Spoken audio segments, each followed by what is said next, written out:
Having trouble improving your DoorDash completion rate? It's often due to cancellations, unassigns, and timing problems. Your completion rate is the number of completed deliveries divided by the total deliveries assigned to you. DoorDash wants Dashers with high completion rates, aiming for 80% or higher, as those Dashers earn 25% more. Let's break down the main culprits. First, understand why orders get canceled.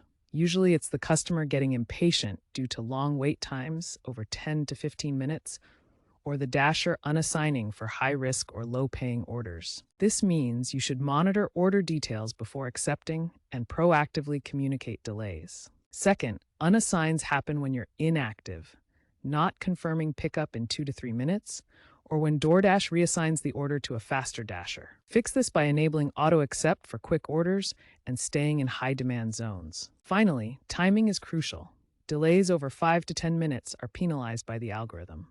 Improve by using route planning apps like Google Maps, integrated in the DoorDash app, and maintaining your vehicle for reliability. Now for practical solutions to boost your completion rate on DoorDash.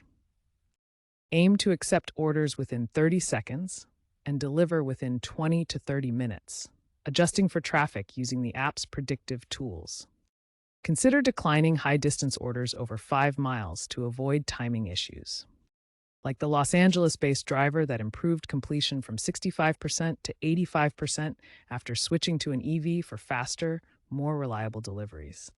Looking ahead, trends suggest electric vehicles and integrations with smart city data will further improve timing. DoorDash is also working on AI to preemptively assign orders to reduce unassigns, potentially raising average completion rates to 85% by 2026-2027. Even things like patient bonuses for customers could reduce cancellations.